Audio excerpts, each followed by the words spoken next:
जय हिंद साथियों। मैं आप लोगों के सामने कुछ एनिमल हस्बेंड्री यानी पशुपालन से क्वेश्चन लेकर आ रहा हूं। तो चलिए वीडियो को स्टार्ट करते हैं। ये क्वेश्चन आप लोगों के लिए बहुत ही महत्वपूर्ण है। लगभग सभी एग्ज़ाम यानी वो जितने भी कॉम्पिटिटिव एग्ज़ाम होते हैं उनकी दृष्टि से बहुत महत्वपूर्ण क्वेश्चन है। तो चलिए वीडियो को स्टार्ट करते हैं। पहला क्वेश्चन आपका दिया हुआ है कि बोझ ढोने हेतु गाय की अच्छी नस्ल कौन सी होती है। यानी जो भार ढोने हेतु गाय की सबसे अच्छी नस्ल होती है या उसके जो बैल होते हैं वो किस नस्ल के बैल सबसे अच्छे होते हैं, तो वो आपके होते हैं अमृत महल नस्ल के जो बैल हो, मतलब गाय के जो बैल होते हैं वो बहुत ही अच्छे माने जाते हैं, भार ढोने योग्य होते हैं। फिर अगला पूछा गया है कि दूध की शर्करा होती है, यानी कि जो दूध होता है उसमें कौन सी शर्करा पाई जाती है, तो वो पाई जाती है लैक्टोज शर्करा दूध में पाई जाती है। फिर अगला क्वेश्चन दिया हुआ है कि सांड के वीर्य का पीएच कितना होता है। पीएच सांड के वीर्य का पीएच मान होता है 6.5 जो है इसका पीएच मान होता है। इसका जो है 6.5 इसका जो है पीएच मान होता है। फिर अगला क्वेश्चन दिया हुआ है 4 नंबर कि भैंस की किस नस्ल के सींग हंसिया के आकार के होते हैं। यह क्वेश्चन आपका दिया हुआ है कि किस नस्ल के भैंस होती है उसके सींग हंसिया के आकार के होते हैं, तो कौन सी नस्ल मतलब भैंस है, तो भैंस का नाम है सुरती। जो नस्ल होती है उसके जो सींग होते हैं वो हंसिया के आकार के होते हैं। फिर अगला क्वेश्चन दिया हुआ है कि जो गाय भैंस की नाड़ीगत ज्ञात की जाती है, मतलब गाय और भैंस की नाड़ीगत जो ज्ञात की जाती है, तो कौन सी धमनी होती है जो पकड़ करके उसकी नाड़ीगत यानी ज्ञात की जा सकती है, तो उस धमनी का नाम है, ये देखो दिया हुआ है कोक्सीजियल धमनी। ये धमनी होती है, इस धमनी को पकड़ करके हम गाय और भैंस की नाड़ीगत ज्ञात कर सकते हैं।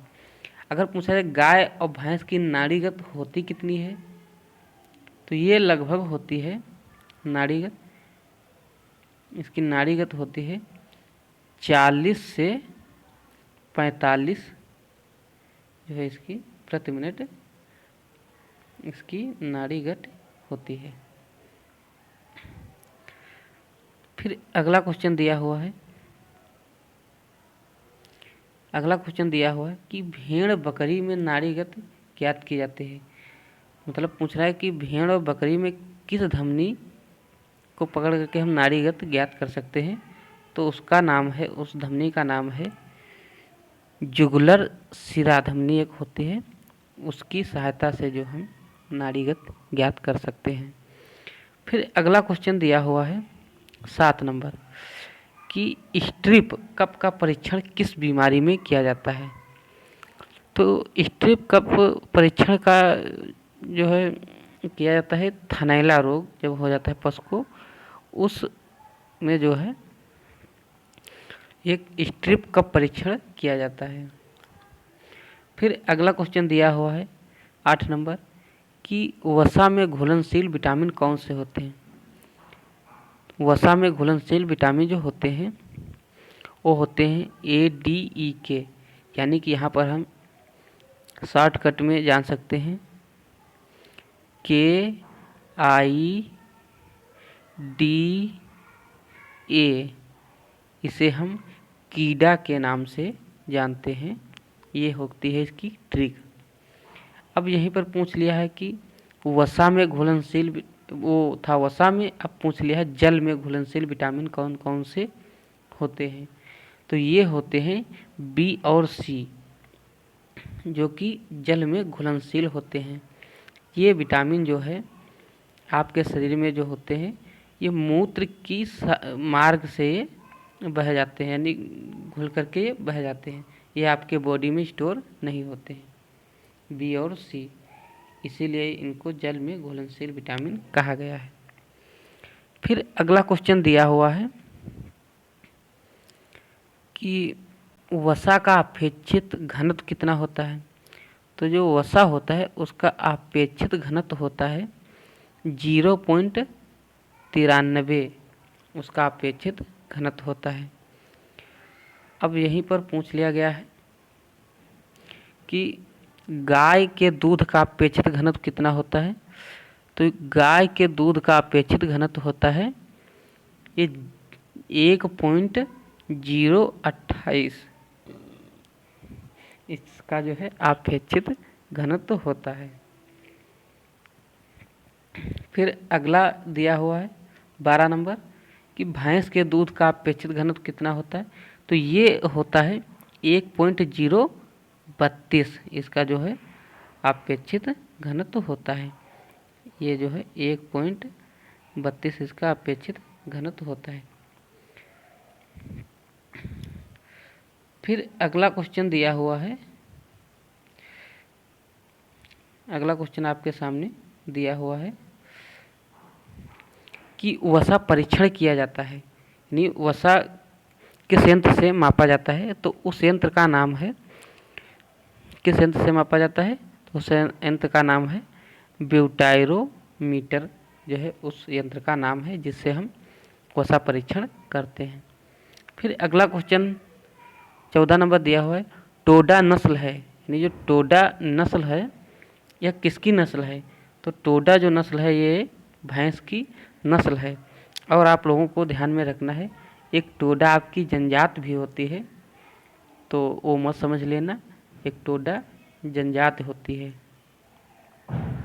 उसको आप मत समझना। टोडा एक नस्ल है जो कि भैंस की नस्ल है। फिर आगे चल रहे हैं, अगला क्वेश्चन दिया हुआ है 15 नंबर कि ये जो आपकी पद्मा डेयरी है, पद्मा डेयरी है, तो ये जो है सबसे पुरानी डेयरी है। और अगर पूछ रहा है कि डेयरी संस्थान स्थित कहाँ है, तो ये आपका स्थित है, डेयरी संस्थान आपका स्थित है करनाल, हरियाणा में डेयरी संस्थान स्थित है, करनाल, हरियाणा, आप लोग समझ लेना। फिर अगला क्वेश्चन दिया हुआ है,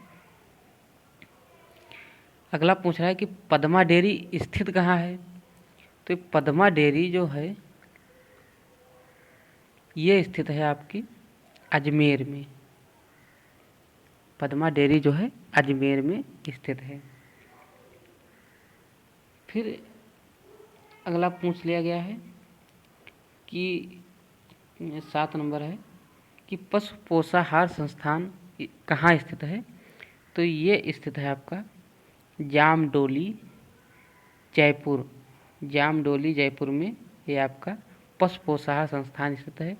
और ये है कहाँ पर, तो जामडोली जयपुर ये आपका राजस्थान में पड़ता है, आप लोग ध्यान रखिएगा।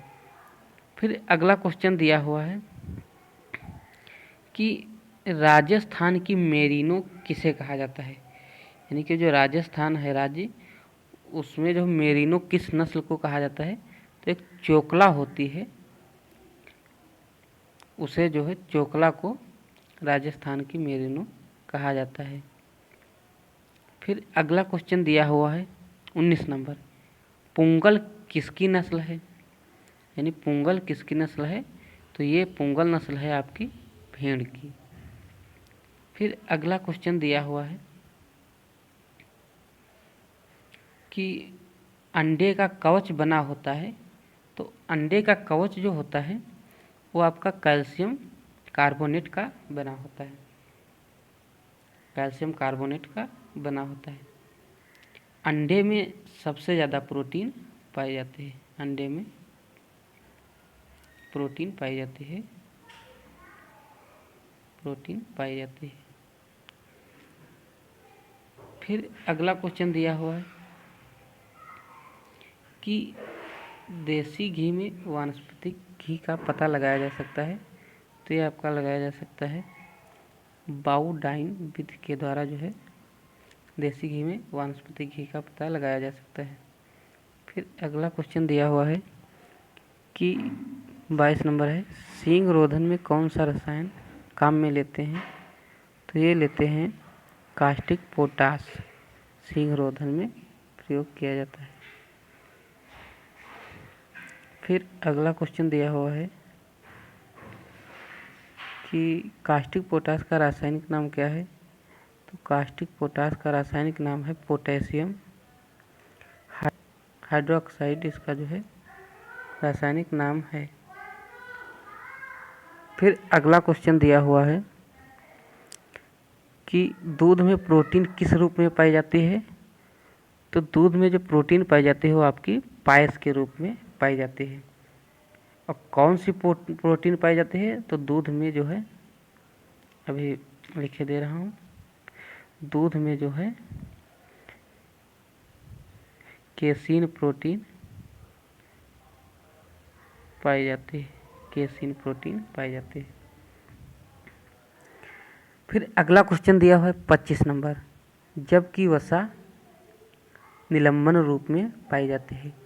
यानी कि दूध किस रूप में पाया जाता है, पायस रूप में, और वसा किस रूप में पाया जाता है, निलंबन रूप में पाई जाती है। फिर अगला क्वेश्चन दिया हुआ है श्वेत क्रांति है। तो श्वेत क्रांति यानी किससे संबंधित है ये पूछ रहा है।